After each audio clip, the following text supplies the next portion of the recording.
मैं मास्टर स्वराज राष्ट्रीय अध्यक्ष भारतीय किसान लोक शक्ति सबसे पहले उन किसानों को धन्यवाद देना चाहता हूं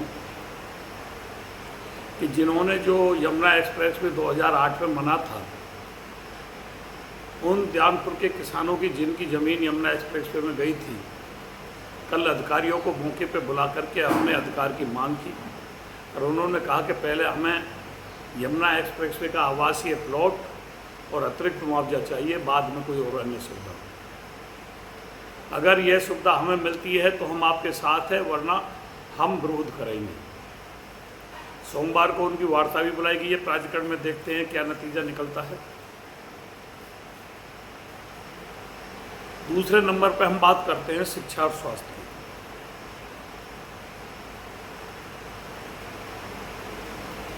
हमारे देश के प्रधानमंत्री माननीय नरेंद्र मोदी जी प्राइवेटाइजेशन के तरफ ज़्यादा जोर दे रहे हैं। कहते थे मनुष्य के लिए रोटी, कपड़ा और मकान 3 चीज़ की मूलभूत आवश्यकता है, लेकिन हम कहते हैं कि शिक्षा, स्वास्थ्य और रोजगार, अगर ये 3 चीज़ हैं तो रोटी, कपड़ा और मकान अपने आप ही उपलब्ध हो जाएंगे। अब शिक्षा और स्वास्थ्य और रोजगार देश में है ही नहीं। क्यों? कि सरकारी नौकरियों का खात्मा किया जा रहा है, कहीं भी सरकारी नौकरी किसी विभाग में भी नहीं मिल पा रही है, उनका सबका प्राइवेटाइजेशन किया जा रहा है। बेरोजगारी चरम सीमा पर है। इसी प्रकार शिक्षा, जो सरकारी स्कूल हैं उनमें कोई अपना बच्चा पढ़ाना नहीं चाहता है, क्योंकि जहाँ अध्यापक है वहाँ बिल्डिंग नहीं है और जहाँ बिल्डिंग है वहाँ अध्यापक नहीं है।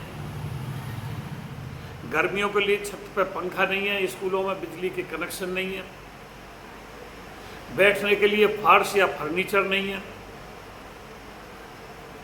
और जो अध्यापक हैं वो शिक्षा भूल गए हैं, वो पढ़ाना नहीं चाहते, उन पर पढ़ाना नहीं आता। जो आज की मॉडर्न शिक्षा है वो तो उन पर बिल्कुल नहीं आती।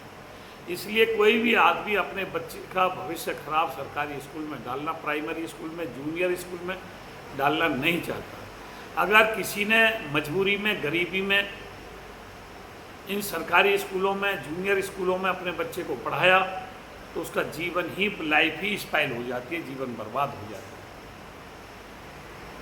हम पहले प्राइमरी स्कूल के ही पढ़े हुए हैं, जूनियर हाई स्कूल के पढ़े हुए हैं।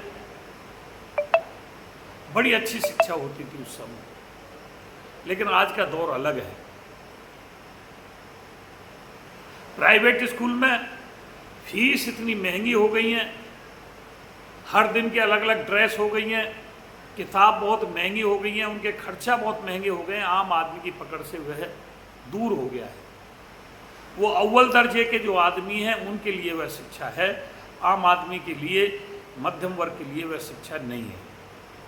गरीबी रेखा से नीचे जीने वाले के लिए वह शिक्षा नहीं है। इसी प्रकार स्वास्थ्य की बात है। अस्पताल में एक्सरे मशीन है तो उसका मैकेनिक नहीं है, मैकेनिक है तो एक्सरे मशीन नहीं है, और सारे टेस्ट बाहर से होकर के आते हैं।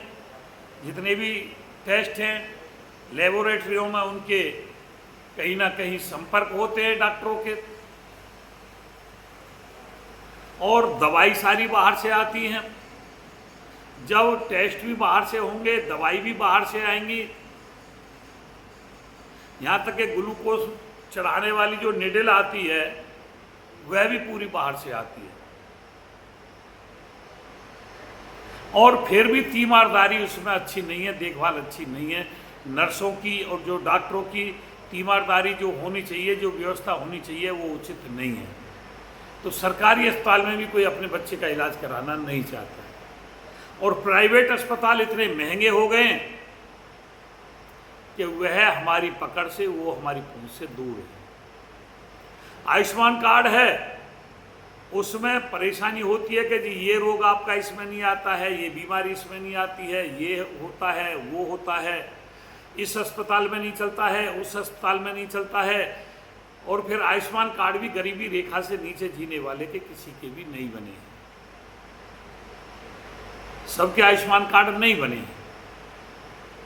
तो साथियों, शिक्षा, स्वास्थ्य, रोजगार, इन तीनों चीज़ों से आम आदमी, गरीबी रेखा से नीचे जीने वाला आदमी, इनकी पकड़ से बात बहुत दूर है और इन पर कभी पार्लियामेंट में या विधानसभाओं में चर्चा नहीं होती है। यही हमारा दुर्भाग्य है। साथियों, मेरी वीडियो समझ में आए तो अधिक से अधिक शेयर करें ताकि सरकार तक हमारी बात पहुंच सके। धन्यवाद।